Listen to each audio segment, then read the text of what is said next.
जूते कहाँ रखे हैं? मुझे बाहर जाने में देर हो रही है। तभी मालती कमरे में आती है। ये रहे आपकी जूते। मैं इन्हें साफ करने के लिए ले गई थी। अरे वाह, तुम कितनी समझदार हो, मेरे बिना कुछ कहे ही सारे काम कर देती हो। तभी मालती झिझकते हुए रमेश से कहती है, सुनिए जी, आपसे एक बात कहूँ, बुरा तो नहीं मानेंगे ना? अरे नहीं नहीं, बेफिक्र होकर कहो। शादी से पहले मैं अपने मायके में नौकरी करती थी।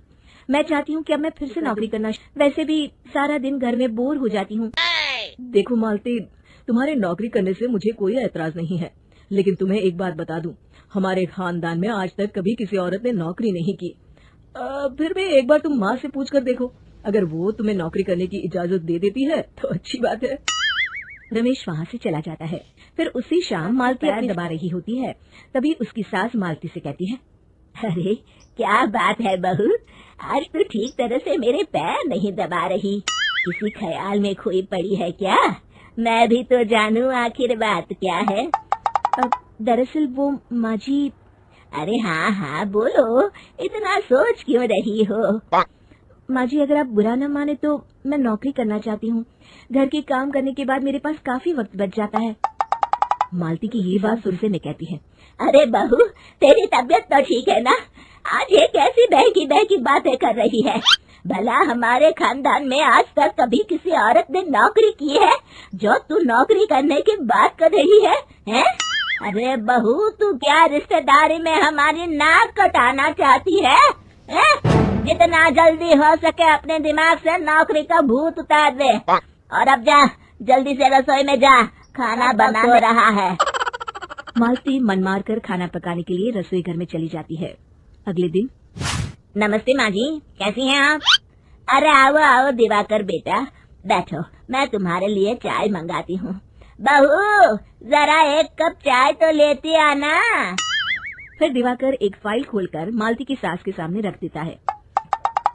ये देखिए माँ जी, ये है पिछले महीने का हिसाब और ये रहे मुनाफे के रुपए। एक बार हिसाब देख लीजिए और इन कागजों पर अपने दस्तखत। अरे दिवाकर बेटा, मैंने भला आज तक कभी तेरा हिसाब देखा है जो अब देखूंगी? ला बता, कहाँ दस्तखत करूँ? तभी मालती चाय लेकर वहाँ आ जाती है और अपनी सास को बिना कागजातों को पढ़े इस तरह लापरवाही से दस्तखत करते हुए देखकर हैरान रह जाती है। अच्छा माँ जी, अब मैं चलता हूँ, फैक्ट्री में बहुत काम है। फिर दिवाकर वहाँ से चला जाता है। कुछ दिनों बाद मालती बाजार में कुछ सामान खरीद रही होती है। तभी एक बूढ़ा आदमी उसे आवाज देता है, अरे मालती बेटी, कैसी हो? मुझे पहचाना? मैं तुम्हारी कंपनी में मुनीम का काम करता हूँ। हाँ चाचा जी, मैं आपको बिल्कुल पहचानती हूँ। कहिए, कैसे हैं आप?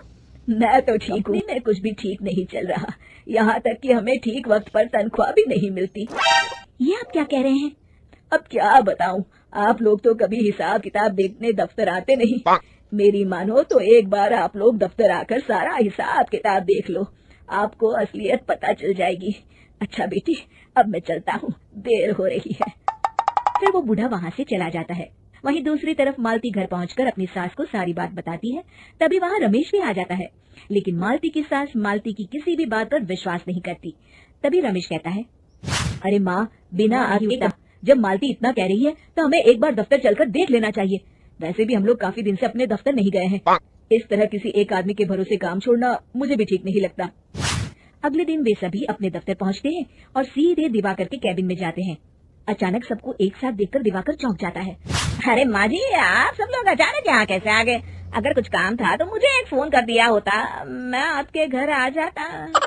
तभी मालती की सास कहती है, अरे दिवाकर बेटा, आज मैं हिसाब देखने दफ्तर आई हूँ, जरा मुझे पिछले 6 महीनों का हिसाब दिखाना तो बेटा।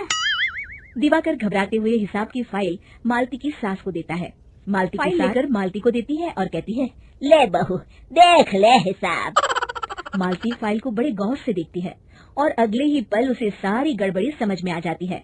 वो अपनी सास से कहती है, माँ जी, मुनीम चाचा बिल्कुल सही कह रहे थे। हमारी कंपनी में पिछले 6 महीनों में जितना मुनाफा हुआ है, हमें उसका आधा पैसा भी नहीं मिला। यूँ समझ लीजिए कि 1 रुपये में सिर्फ चवन्नी ही हमारे हाथों में आई है। मालती की बातें सुनकर मालती की सास गुस्से से दिवाकर को पूछती है, क्यों दिवाकर, मेरी बहू जो कह रही है वो सच है? दिवाकर समझ जाता है उसका भांडा फूट चुका है। वो गिड़गिड़ाते हुए कहता है, मुझे माफ कर दीजिए माँ जी, मैं पैसों के लालच में अंधा हो गया था। अरे वाह दिवाकर, तू तो एक नंबर का चोर निकला। इतने दिनों से मैं तुझ पर आंख बंद करके भरोसा करती रही और तू मुझे ही चुना लगाता रहा। अभी के अभी निकल यहाँ से और दोबारा अपनी शक्ल मत दिखाना। दिवाकर वहाँ से भाग जाता है। मालती की सास मालती को शाबाशी देते हुए कहती है, बहू, आज मैं समझ गई कि पढ़ाई लिखाई हमारी जिंदगी में कितनी जरूरी है। मैं बहुत किस्मत वाली हूँ जो मुझे तुझ जैसी बहू मिली है।